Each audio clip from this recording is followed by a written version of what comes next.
Hello everyone, welcome back to our channel Jayakumari KMC. అందరికీ నమస్కారం అండి. అందరూ బాగున్నారా ఫ్రెండ్స్? సో ఈరోజు రెసిపీ వచ్చేసి స్నాక్ ఐటమ్, ఎంతో టేస్టీగా ఉండే ఉల్లివడ. ఈ ఉల్లివడని చాలా ఈజీగా మనం ప్రిపేర్ చేసేసుకోవచ్చు. చాలా తక్కువ ఇంగ్రీడియంట్స్తోనే మనము టేస్టీగా ఈ వడని చేసుకోవచ్చు. వీడియో అయితే స్కిప్ చేయకుండా లాస్ట్ వరకు చూసి లైక్ ఇవ్వడం అయితే మర్చిపోకండి ఫ్రెండ్స్. మీరు ఇచ్చే ఒక లైక్ నాకు చాలా వాల్యుబుల్ అండి. అలాగే ఎవరైనా కొత్తగా చూస్తుంటే ప్లీజ్ సబ్స్క్రైబ్ చేసుకోండి. సపోర్ట్ చేస్తున్న ప్రతి ఒక్కరికి కూడా చాలా చాలా థ్యాంక్స్ అండి. ఈ వడ ప్రిపేర్ చేసుకోవడానికి నేను ఒక 3 ఉల్లిపాయలు అయితే తీసుకున్నాను, పెద్దవి. మీరు కావాలంటే ఇంకెక్కువ తీసుకోవచ్చు. నేనైతే 3 తీసుకున్నాను.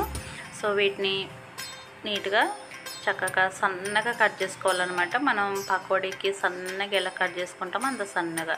ఇది చూడండి, ఇలా సన్నగా పొడవుగా కట్ చేసుకుంటే బాగుంటాయి. ఇవన్నీ కూడా ప్లేట్లోకి వేసుకుందాము.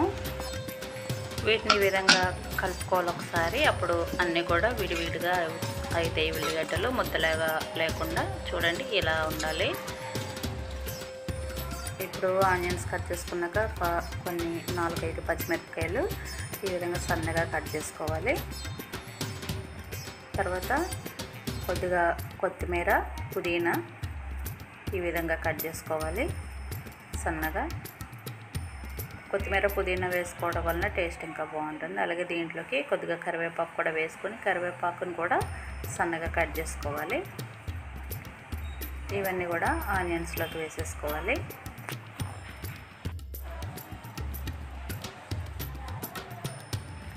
ఇప్పుడు దీంట్లోకి 2 టీ స్పూన్లు జీలకర్ర వేసుకోవాలి. జీలకర్ర ఎక్కువ వేసుకుంటే ఈ వడ బాగుంటుంది. అలాగే ఒక టీ స్పూన్ పసుపు, అలాగే టీ స్పూన్ కారము. ఆల్రెడీ పచ్చిమిర్చి వేసాం కాబట్టి కారం కూడా చూసి వేసుకోవాలి.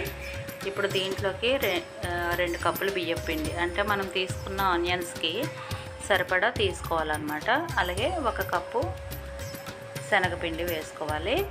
ఒకవేళ మనకి సరిపోకపోతే మళ్ళీ యాడ్ చేసుకోవచ్చు పిండి. ఇవన్నీ కూడా ఫస్ట్ వాటర్ ఏమి వేయకుండా మొత్తం ఉల్లిపాయలు పిండి మంచిగా కలిసేటట్టు కలుపుకొని తర్వాత వాటర్ యాడ్ చేసుకొని ఇలా ముద్దలాగా కలుపుకోవాలి. ఇలా కలుపుకున్న తర్వాత దీంట్లోకి సరిపడా సాల్ట్ కూడా వేసుకొని మళ్ళీ ఒకసారి కలుపుకోవాలి. మరి దీన్ని లూజ్గా కలుపుకోకూడదు, గట్టిగాను కలుపుకోకుండా మనకి ముద్ద అయ్యేటట్టు కలుపుకోవాలి. మనము ఫస్ట్ కొంచెం పిండి వేసుకొని కలుపుకున్న తర్వాత ఇంకా పడుతుంది అనుకుంటే కనుక యాడ్ చేసుకోవచ్చు. నేను తీసుకున్న ఆనియన్స్కి పిండికి కరెక్ట్ సరిపోయింది. చూడండి, ఈ విధంగా మనకి ముద్ద అయ్యేటట్టు కలుపుకుంటే సరిపోతుంది అన్నమాట. ఇప్పుడు ఇది పక్కకు పెట్టుకుని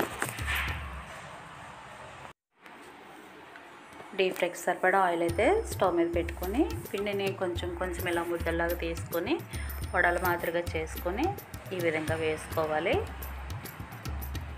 స్టవ్ మరి హై ఫ్లేమ్లో పెట్టుకుంటే మాడిపోతాయి, కలర్ వస్తాయి, కానీ లోపల కుక్ అవ్వదు. కాబట్టి మీడియం ఫ్లేమ్లో పెట్టుకుని ఇవి ఫ్రై చేసుకోవాలి. ఇలా ఒక పక్క కాలిన తర్వాత ఇంకో పక్కకు టర్న్ చేసుకొని 2 వైపులా కూడా చక్కగా ఫ్రై చేసుకోవాలి. దీనిలో మనం బియ్యం పిండి ఎక్కువ యూజ్ చేసుకుంటాము, శనగపిండి తక్కువ యూజ్ చేసుకోవాలన్నమాట. ఈ విధంగా మంచి కలర్ రానివ్వాలి. వీటిని ఇలా ఫ్రై అయితే సరిపోతుంది. ఇప్పుడు వీటిని పక్కకు తీసేసుకోవాలి.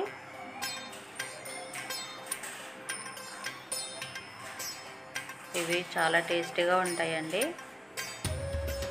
మనం పకోడీ వేసుకుంటేనేమో శనగపిండి ఎక్కువ వేసుకుంటాము, దీనికైతే బియ్యం పిండి ఎక్కువ వేసుకోవాలి, అప్పుడు బాగుంటాయి. ఇలాగే మిగతా వడలు కూడా వేసుకుని చక్కగా ఈవినింగ్ టైంలో స్నాక్స్లా తీసుకుంటే బాగుంటుంది. చూసారు కదండి, ఎంతో టేస్టీగా సింపుల్గా ఈ ఉల్లివడని ఎలా ప్రిపేర్ చేసుకోవాలో. టేస్ట్ చాలా బాగుంటుంది. ఇది ఏదైనా చట్నీతో కానీ టమాటా సాస్తో కానీ తినొచ్చు. సో నేనైతే ఏం చట్నీ ప్రిపేర్ చేయలేదు, ఒట్టిగానే ఈ విధంగా తీసుకున్నాము. చాలా టేస్టీగా ఉన్నాయి. లోపల మనం పుదీనా, కొత్తిమీర ఇవన్నీ వేసాం కదా, సో ఆ ఫ్లేవర్స్ కూడా మంచిగా ఉన్నాయన్నమాట. చాలా బాగుంది. సో ఒకవేళ నచ్చితే కనుక డెఫినెట్గా ట్రై చేయండి ఫ్రెండ్స్, చాలా బాగున్నాయి. సో మరి వీడియో నచ్చితే ప్లీజ్ లైక్ చేయండి, షేర్ చేయండి. అలాగే కొత్త వారు ఎవరైనా చూస్తుంటే ప్లీజ్ సబ్స్క్రైబ్ చేసుకోండి ఫ్రెండ్స్. అలాగే మీకు తెలిసిన వారికి కూడా వీడియోని షేర్ చేసి సబ్స్క్రైబ్ చేయించండి. సో మీరు ఇచ్చే సపోర్ట్ నాకు చాలా అవసరం అండి. చేస్తున్న ప్రతి ఒక్కరికి చాలా చాలా థ్యాంక్స్ అండి. సో మరొక వీడియోతో మళ్ళీ కలుసుకుందాం. థ్యాంక్ యూ అండి. Thank you for watching.